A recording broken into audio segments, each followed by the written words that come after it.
Hey all, welcome to another video where I'm documenting me building a brand new e-commerce brand, which I'm going to launch on TikTok Shop and Amazon FBA. Amazon FBA is my main expertise. I've been doing that for many years. I also have an Amazon agency where we help others do it as well. So I've got loads of expertise on that. TikTok Shop's going to be a new thing for us, but yeah, anyway, in this channel I'm documenting myself building this. I'm currently in Greece, beautiful weather here, just having a nice walk, trying to get out the wind. If it's a bit windy, sorry about that, doing the best I can. So where are we up to? In the last video I spoke about the fact that we've sort of gone, just about to go ahead with the first order and everything like that, and that was where we were at. Now we're at the stage where we have now onboarded our sourcing guy, and this sourcing guy has got tons and tons of experience. He's actually sold a brand for many millions himself, and now he just helps a few people out in the expertise. It's really exciting because at this stage we're at right now, although it's boring because quite frankly there's not much for us to do right now because he's the one that's doing most of the work at the moment, helping us source it all and stuff like that. It's still really exciting because we're now at the stage where we've pulled the trigger with the suppliers. We haven't actually paid them yet, but we've gone ahead with the order. And then obviously once we're all ready and all the formulations are complete, that's when we go ahead and obviously we'll have to pay the invoice. But yeah, we're at the stage right now where everything's gone ahead. We've figured out the branding, we've just worked on all the logos and all the branding book and everything like that, and we've actually got a real big branding book that describes deeply what our brand is and our brand avatar. We're just doing things properly. As I said, we've bought all the trademarks and everything like that. So where we're at right now is our sourcing guy, who's this really cool UK guy that sold a brand himself within pretty much the same space that we're looking to sell in as well. Sorry about the noise, it's always an annoying noise when you're trying to do a video. Small little village, really quiet, and all of a sudden there's a really annoying noise, which is unlikely. He sold a brand in a space that we're trying to go into as well.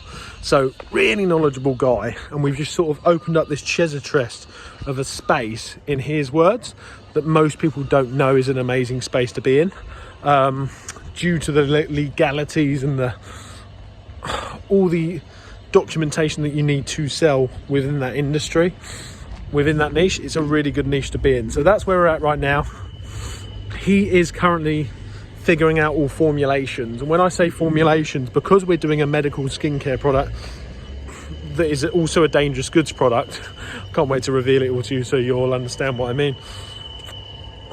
It's not just, there's hardly anyone doing this, so it's not like we can just say, oh, we want a milk chocolate bar, do a white label version of that. We're actually creating our own formulations, and what that comes with is obviously the documentation and the testing and the pharmaceutical testing that you have to do, which is all, sounds like scary stuff, but he's doing it all for us, which is fantastic. We've obviously paid him handsomely for that. But what this also means is that we have to make sure that the formulation is correct. And these are the small details that people don't really talk about. So we've got to make sure that the formulation is correct, i.e. sending examples of a competitor spray that we want to be as close to as possible, but better obviously, and we're trying to add in our own unique formulation ingredients to make our USP even stronger. And then what we're also doing is making sure that even small things like when you spray it and things like that, when you use it, whatever it is going to be, you have to make sure that the drying time is complete. You have to make sure that it's the smell is correct. You have to make sure it doesn't damage people's skin. All this really boring stuff we're just going through the testing phase of at the moment.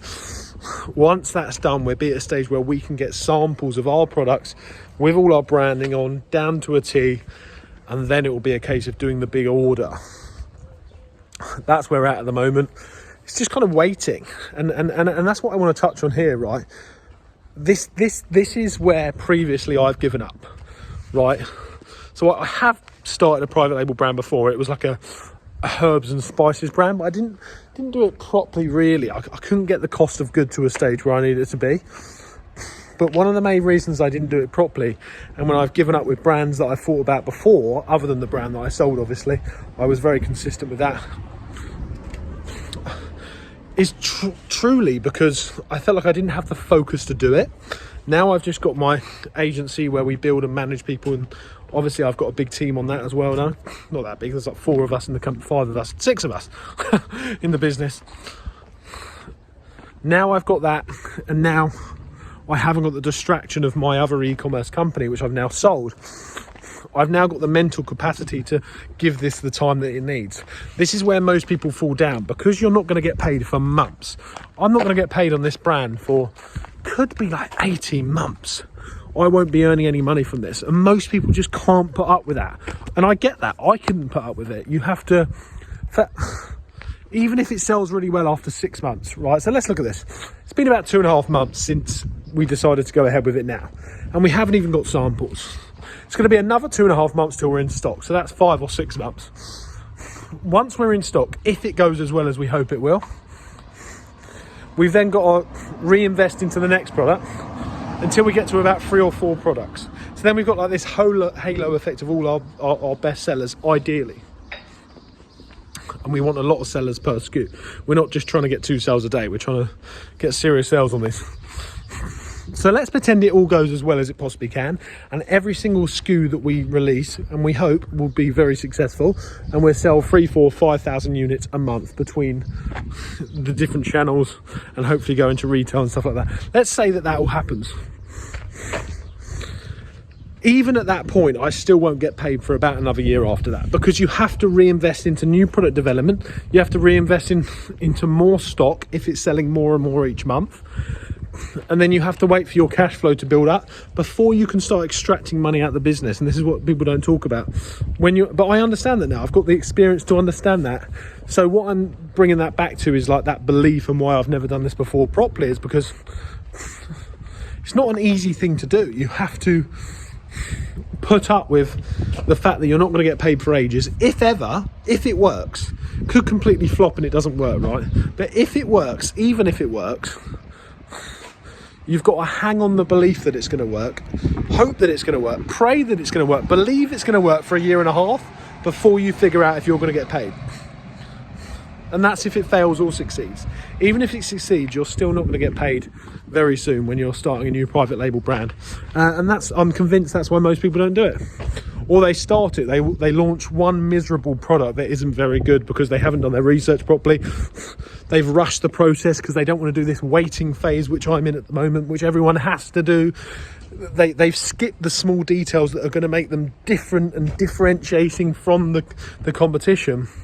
They rush into it, and then they think that private label's a scam, and they think that they're not going to make money from it. Guys, I haven't even launched a proper private label brand. I've always done bundles, right? Very successful with it. I've always done that. But I know this is why most people fail with it, because I see it, you know? I see it in all I do. I see it in my agency. I see it everywhere. If you're going to do private label, you have to do it properly. You have to have a budget that can facilitate doing it properly, 10, 15, 20 grand. You have to be willing to risk it all, but you have to be willing to believe in it for at least 1.5 years, put a lot of effort into it, and know that you're hopefully going to get paid at a later date. But it's tough.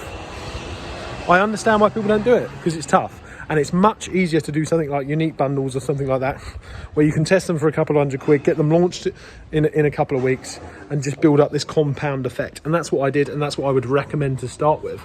But at the stage I'm at, you know, I've got the resources now and the cash and the know-how, the experience to take this risk. So tune in for the next update. See you soon.